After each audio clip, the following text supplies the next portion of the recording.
I paid their mortgage for 3 years. They kicked me into the garage for the golden child, so I gave them 60 days and took back my house, my money, and my freedom. That is when their world started to crumble. I am 26, work in construction management, and I was today years old when I understood what family meant. I have been carrying these people for 3 years straight. Mortgage, utilities, groceries, repairs, all me. Dad has been on disability since his back went out at the warehouse. Mom cannot leave the house without having anxiety issues. My brother got a PhD in job hopping and unemployment benefits. Growing up, I was always the reliable, responsible one. While my brother was out getting high behind the Dairy Queen, I was working summers doing roofing with Dad's crew. I learned early that work meant money, and money meant freedom. I went to community college for construction management while living at home. I saved every penny. I had a typical plan: graduate, get a good job, move out, and start my life. Then life happened. Dad's injury came right when I was about to sign a lease on my own place. I had the deposit saved, the first month's rent ready, and my boxes packed. One phone call changed everything. Dad was crying on the phone, actual tears, saying they were going to lose the house. Mom was having panic attacks so bad she could not function. My brother was nowhere to be found, probably passed out on some friend's couch. So I unpacked those boxes, used my apartment money for their mortgage, and told myself it was temporary. Just until Dad got back on his feet, until Mom stabilized, until my brother grew the hell up. 3 years later, I am still waiting. Anyways, the other night I am eating questionable Chinese takeout when Mom calls. She only calls when someone is dead or she needs something. Nobody was dead. Your brother is coming home with his girlfriend. She is pregnant, she said. I am stirring my lane, waiting for the catch. They will need the bedroom. You can take the garage for a while. Not asking, telling. The garage where normal people store lawnmowers and Christmas decorations, concrete floor, one electrical outlet, and whatever weather decides to blow through the gaps. How long, I asked. Just temporary, right? Everything has been temporary for 3 years. Dad's disability checks, Mom's inability to work, my brother's breaks between getting fired from dead-end jobs, all temporary except the bills I have been paying every month. I said all right and hung up, because what else was I going to say? Start a fight, argue with Mom about fairness? That is not how this family works. My brother has always been the golden child, the one who gets rescued, accommodated, and forgiven. I learned years ago that pushing back just gets you labeled as the difficult one, the selfish one, the one who does not understand family loyalty. So I said okay, but started doing math. 4 adults about to live off what I provide while I get relocated to a concrete box with a space heater. The thing is, after what happened with Dad, I took over everything. The whole house runs on my paycheck while they live rent-free. And what made it worse is that I was good at it, too good. I made it look easy.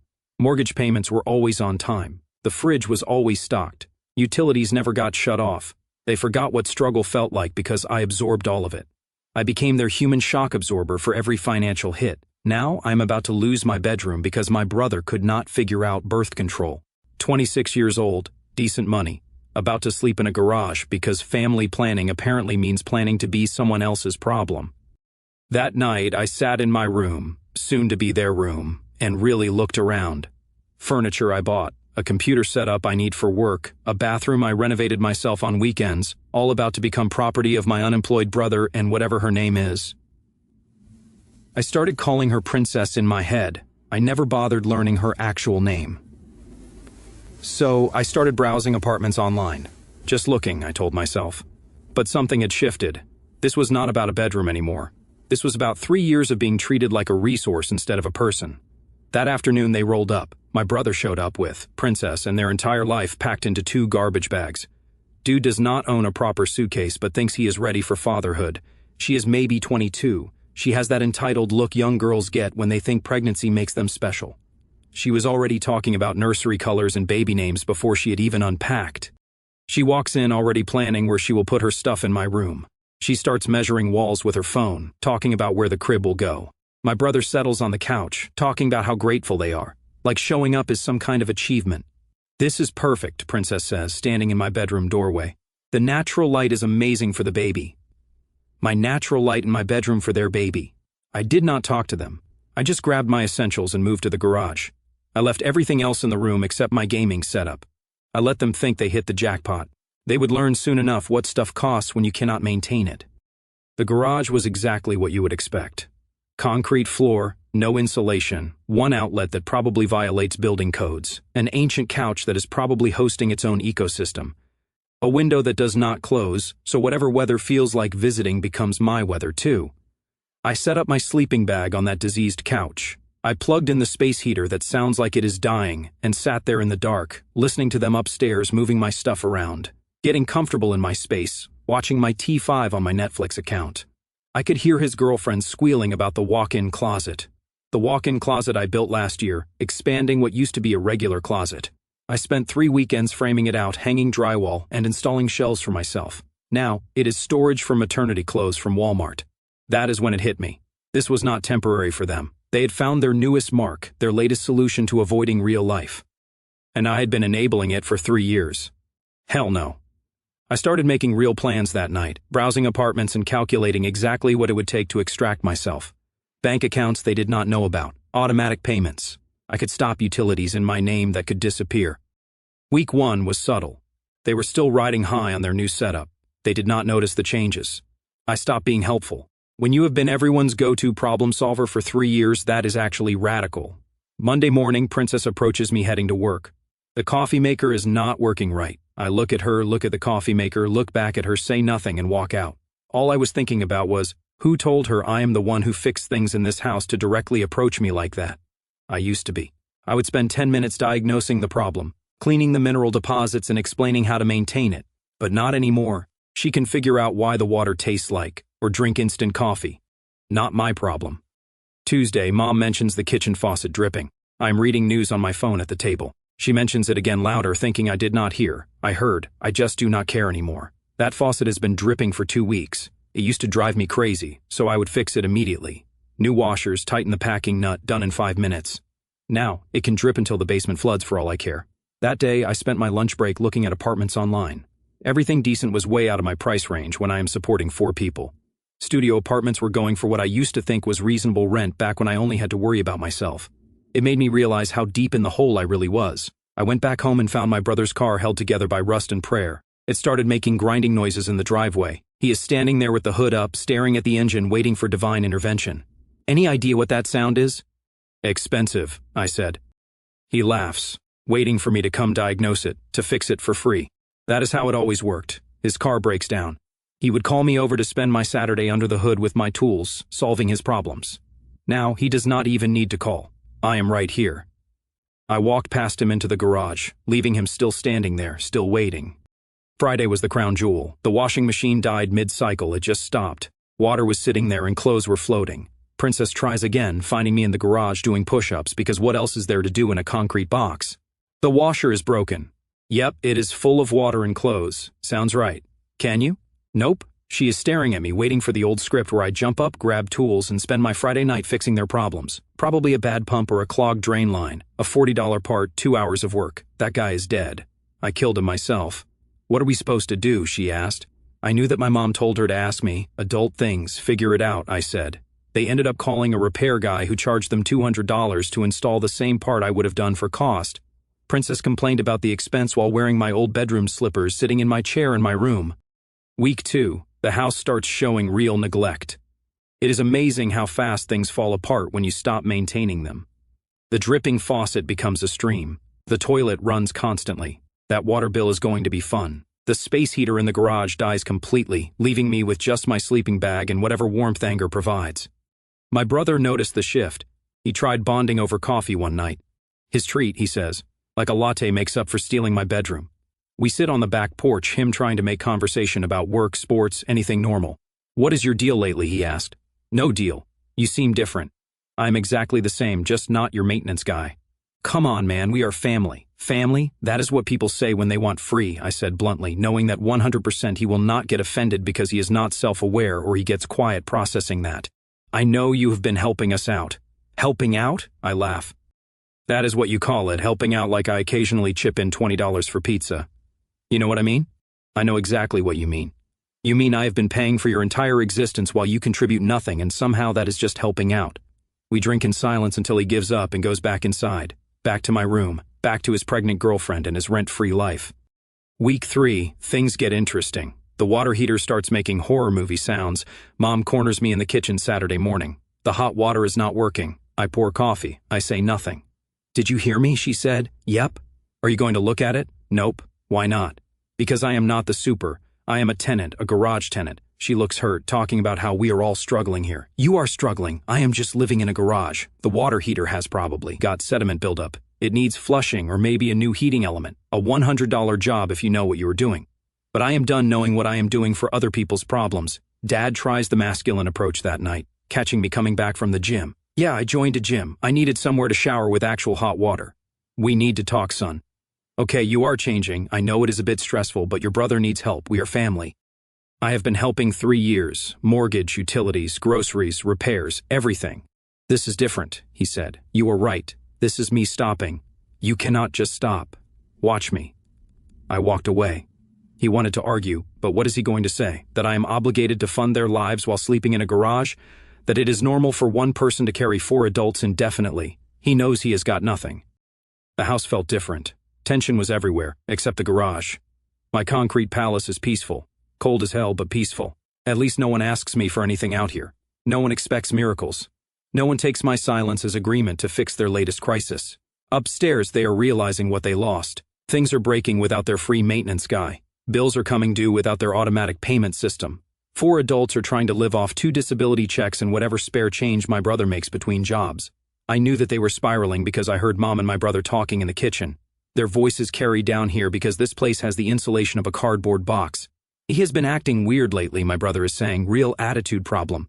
I have noticed, Mom replies. Ever since we asked him to take the garage temporarily, you would think we were asking him to sleep outside, right? It is not like we are kicking him out, just making room for the baby. Some people just cannot handle change. He has always been difficult about things not going his way. Mom said, I am listening to this conversation about my attitude problem while sitting on a moldy couch wearing a jacket because there is no heat. The attitude problem of the guy who has been paying their mortgage for 3 years. Next morning, Mom corners me in the kitchen before work. I'm grabbing coffee, trying to get out the door when she blocks my path. We need to talk about your attitude lately. My attitude? What? Mom, am I a teenager? You should be grateful we let you stay at all, she continues. Always making things difficult. It is a couple of nights in the garage. Stop being selfish. I am holding my coffee mug, looking at this woman who has not paid a bill in 3 years, telling me to be grateful for sleeping in an unheated garage in the house I keep running. The golden child gets my room and I should be grateful for concrete and mold. You are right, I say. I should be grateful. After they knew there was no other option but to handle it, I started noticing them rationing things. Cheaper toilet paper, generic cereal, lights getting turned off when they leave rooms. During that time, I moved my tools to a storage unit across town. I started buying groceries just for me, keeping them in a cooler in the garage. I set up mail forwarding to a P.O. box, and I scheduled utility disconnections for month's end. And finally, I signed a lease on a 1-bedroom across town, a nice place, 2nd floor, actual heating, a bathroom that is mine alone, and a balcony overlooking the park. It is crazy how appealing basic dignity becomes when you have been sleeping in a garage. The apartment hunt was honestly therapeutic. Every place I looked at, I thought about what it would cost to maintain just for myself, utilities for 1 person, groceries for 1 person, cable bills split 0 ways. The math was beautiful. What I had been spending on 4 people would let me live comfortably alone with money left over. The house was collapsing systematically. The water heater died completely. No hot water for anyone. Toilets were still running, wasting hundreds of gallons daily. Kitchen faucets started flooding the basement every few days. Surprisingly, my brother found a job at a grocery store, but he lasted 11 days before getting fired for calling in sick 3 times. Princess was getting bigger, more demanding, more expensive. She started having cravings that required immediate attention and my gas money. We need pickles and ice cream, she would announce at 9 p.m. I told her, sounds like a you problem. But I am pregnant, not my kid, he is your nephew. You are being really unsupportive. I am being really honest. She would storm off to find my brother, who would figure out how to get to the store without a working car. This usually meant begging rides from neighbors or walking 3 miles. I also started noticing them eating a lot of ramen noodles. Discount brand everything. Princess was complaining about not being able to afford prenatal vitamins. My brother was trying to fix his car with YouTube videos and prayer. Mom and Dad were learning what it actually costs to run a household. 3 years of me handling everything meant they had forgotten basic math. Mortgage payment, $1,400. They do not have utilities. Another $300. They cannot cover groceries for 4 adults. Forget it. And I was enjoying my time. Not going to lie, I could not hide that smirk off my face. Then Dad tried having a financial meeting one evening. He called it a family discussion about shared responsibilities. He sat up at the kitchen table with a notepad and calculator. "We need to talk about expenses," he started. "We do," I said. "Maybe everyone could contribute something." "I've been contributing everything for 3 years. But with the baby coming—" "Not my baby," I said for the millionth time. "That is not the point." "Then what is the point?" He fumbled with his notepad, trying to find words that would make this my problem again. "We are family. We should help each other." "I did help. I paid for everything while you lived for free. Now I am done. You cannot just stop. I am not abandoning anyone. I am sleeping in a garage. You abandoned me first." Princess perked up from the couch. "We never asked you to pay for everything." I turned to really look at her. "You never asked because you never had to. It just happened. And once it started happening, you made sure it kept happening." "That is not fair," she said. "Fair? You are sitting in my chair, in my room, wearing my bathrobe, complaining about expenses in a house I pay for. Let us talk about fair." Mom started crying. I do not know why exactly. Princess huffed upstairs. My brother just sat there, probably doing the math on how many packs of cigarettes he could buy if he skipped out on the bills. That is when Dad pulled out a piece of paper. "I have been running numbers. If we all contribute equally—" "Dad, stop," I said. "Just hear me out. If we split everything 4 ways—" "I said stop. It would only be about 600 each," he continued. I was done with that. I cut him off. "Dad, look around. Look at this house. Look at your unemployed son and his pregnant girlfriend. Look at your wife who cannot work. Look at yourself on disability. Where exactly is 600 times 4 supposed to come from?" And let me tell you, the silence was beautiful. Pure mathematics cutting through 3 years of delusion. After that life-changing meeting, I kept moving stuff out piece by piece. Nothing obvious, nothing they would notice. Important documents, valuable tools, anything I actually needed. I left the furniture, I left the T5, I left anything they had grown dependent on. I started working overtime, banking every penny. Not because I needed it. Supporting one person is easy when you have been supporting 4. But I wanted options. I wanted to walk away clean. I wanted to be able to disappear completely if necessary. The morning I planned to leave for good, I stopped by early to grab the last of my things. That is when I saw something that changed everything. A college kid, maybe 20, was standing in the driveway with my brother. They were walking toward the garage. My brother was gesturing around like he was showing off premium real estate. I parked down the street and watched. My brother was giving this kid the full tour of my garage, pointing out the electrical outlet as a premium feature, showing off the concrete floor, even demonstrating the broken space heater that left me freezing for weeks. "Rustic living space," I heard him say, "perfect for a student budget." The kid was nodding, taking pictures with his phone, looking interested. My brother has that salesman smile he uses when he is conning someone, the same smile he used borrowing $2,000 from me 3 years ago for emergency car repairs that became a down payment on a jet ski he sold 2 months later. The kid was asking about parking, about access to the house, about whether utilities are included. My brother was answering like he owns the place, talking about shared kitchen privileges and laundry access, making promises with resources that are not his. I walked over, keeping it casual. "What is happening here?" The kid looked confused. My brother looked caught red-handed. "Just showing him the space," he said. "What space?" "The garage for rent." I stared at him like, what the actual hell? This absolute piece of shit was trying to rent out my garage, the concrete box he had sentenced me to, the space I had been sleeping in while paying for his existence. "How much are you asking?" $450 a month, utilities included," he said. $450 for a garage with no insulation, 1 outlet, and a broken space heater. The same garage that was not good enough for him and his pregnant girlfriend, but suddenly premium enough to charge rent. The kid was pulling out his phone, probably to Venmo a deposit. My brother was counting money in his head, planning what video games he would buy with his new income stream. I obviously could not let this happen. I stood between them. "Kid, walk away. This is not legal," I said. "What do you mean?" "He does not own this property. He cannot rent what is not his." "But he said—" "He says a lot of things, none of them true. You want a garage to live in? Find one that is actually for rent." The kid looked between us, realized he had stepped into family drama and left fast. Smart kid. My brother started sputtering about needing income for the baby and temporary arrangements. "You kicked me out of my bedroom, put me in a garage. Now you are trying to rent that garage for profit," I said. "It is not like that." "Then what is it like? You are leaving anyway. How did you know that?" He shut up, realized he had said too much. Someone had been going through my stuff, noticed things missing. Instead of asking me about it like a normal person, he decided to capitalize on it. I tried to calm myself down before I smashed his face. "You went through my things. Mom noticed some stuff was gone, so you decided to rent out my current living space." "It is not your space," he scoffed. "I pay the mortgage on this house every month. 3 years, that does not mean—" "It means everything. The beautiful part was his logic. The garage was not good enough for him and Princess, but it was good enough to rent to some college kid for profit. They needed my bedroom for their comfort, but my discomfort was a business opportunity. I left him standing there and went inside. I found my parents in the kitchen drinking coffee I'd paid for in a house I had kept running, discussing their day like everything was normal. "So, your son is trying to rent out the garage," I casually dropped it. Apparently, they had no freaking idea what their golden baby was doing. Mom looked confused. "Rent it to who?"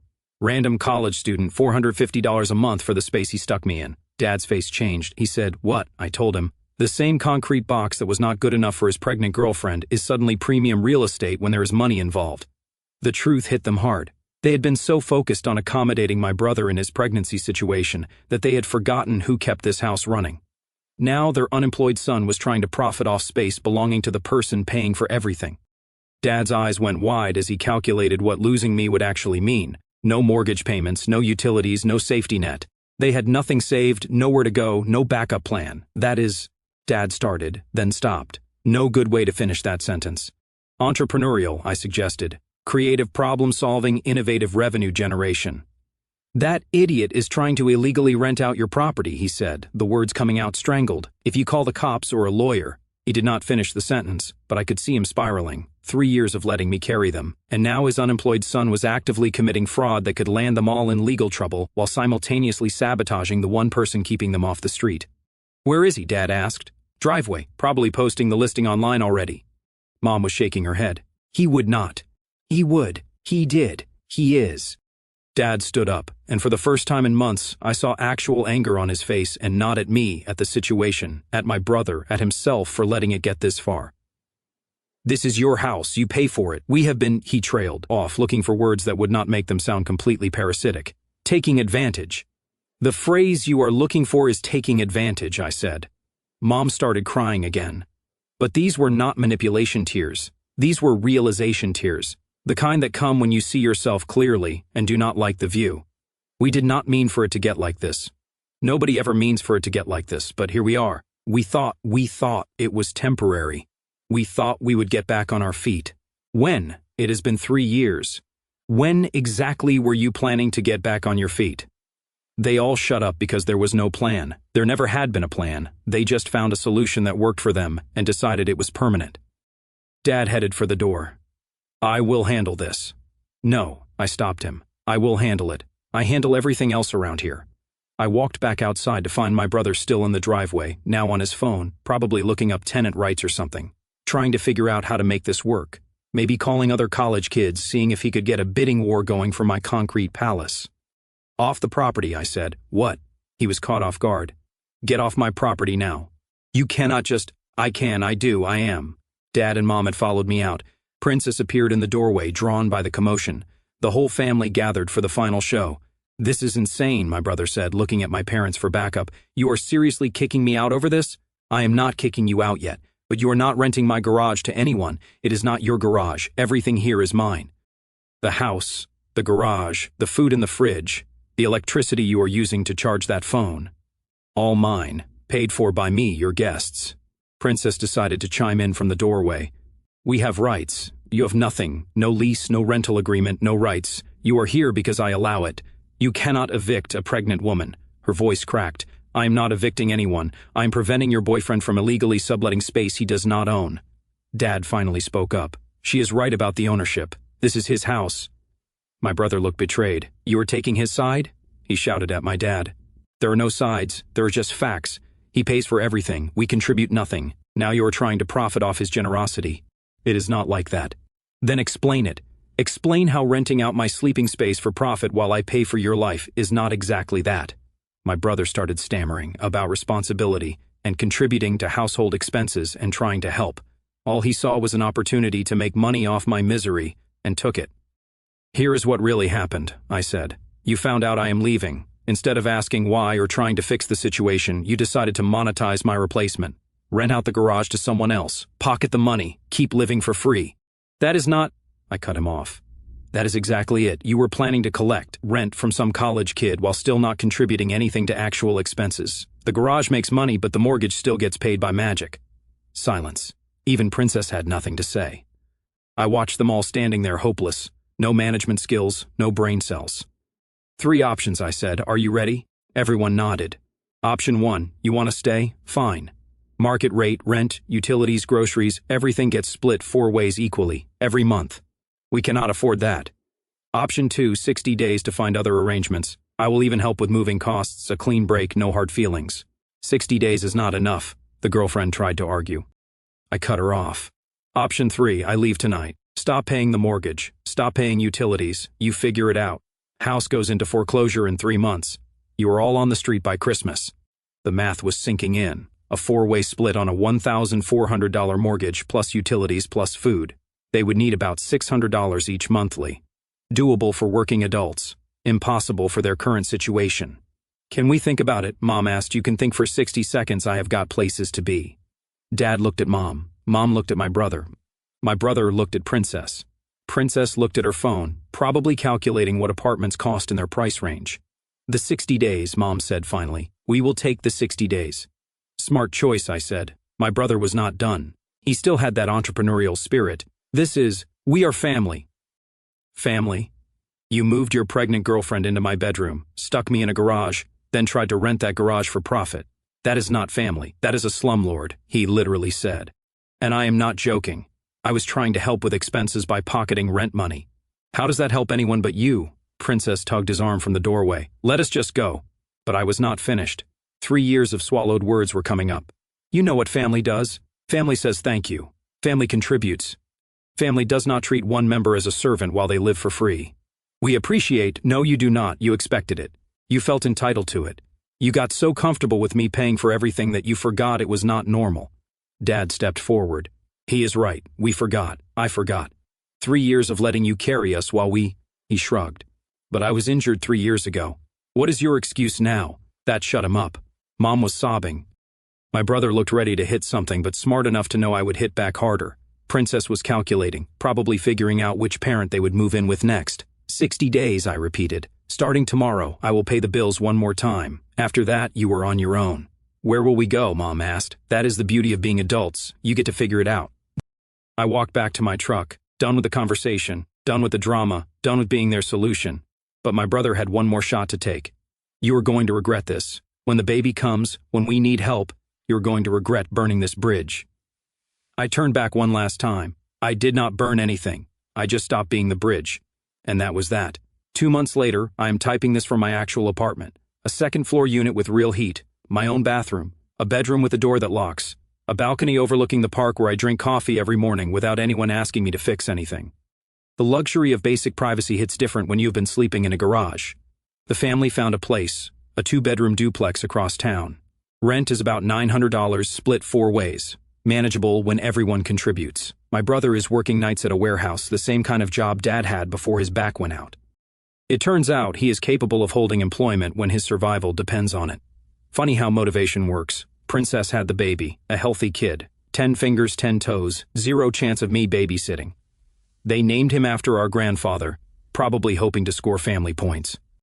Mom got part-time work at a craft store. It turns out her anxiety is manageable when staying home is not an option. Dad is doing consulting work from home, using skills he had forgotten when someone else was paying bills. They are struggling. Of course they are. That is what happens when you suddenly have to adult after a 3-year vacation. But they are managing, surviving, and learning what things actually cost when you have to pay for them yourself. I got a text from my brother last week. Rent is due tomorrow and we are short $40. I did not respond.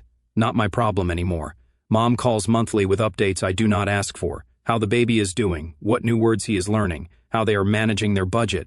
She always sounds surprised that they are making it work, like the idea of paying their own way was some impossible concept.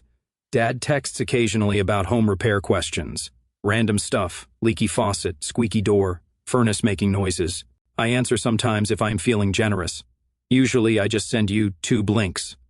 The house got sold. I could not afford it alone. I did not want to anyway. Too many memories of being treated as an ATM with a tool belt. The bank took their cut. The realtor got theirs. We split what was left. It was not much after mortgage and fees, but it was closure. I also bought my motorcycle with part of that money.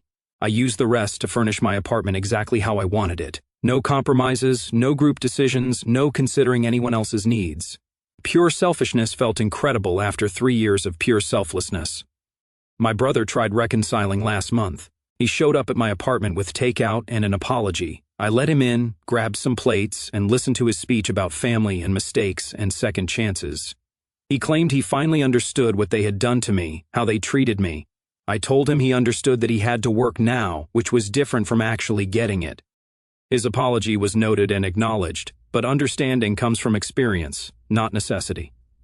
He talked about how hard it has been adjusting to actual responsibility, paying bills, budgeting, and making choices between wants and needs, all the things I had been handling for them while they lived in Fantasyland. He asked if we were done, if there was no more family, and that he needs an uncle for his son. I explained that we were still family, but family did not mean what he thought it meant. It did not mean one person carries everyone else. It means everyone carries their own weight and helps when someone stumbles. They had not stumbled. They had sat down and expected me to carry them forever. He finished his food in silence. When he left, he shook my hand. Adults do that. Equals do that. Last week, I got a text from Dad. I fixed the kitchen sink myself today, watched 3 YouTube videos, took 4 hours. But I did it. I did not respond, but I saved the message. Progress is progress, even when it comes 3 years late. And me? I am living exactly the life I should have been living 3 years ago. My own space, my own rules, my own money. No one is treating my paycheck like community property. The apartment is quiet most nights. I come home from work, cook what I want to eat, watch what I want to watch, go to bed when I am tired. Simple things that feel revolutionary when you have been everyone else's solution for years. My brother texts occasionally now. Updates about the baby, work stories, random stuff, normal brother things. Not asking for money or favors or someone to fix his problems. Just talking. It is progress. Last month I drove past their duplex. I saw my brother in the yard with the baby. Dad was working on their front steps. Mom was hanging laundry on a line. Normal family doing normal family things. No one waiting for someone else to solve their problems. They do not need me anymore. That is exactly how it should be. The garage is empty now. The house belongs to strangers. The family is scattered but functioning, and I am free.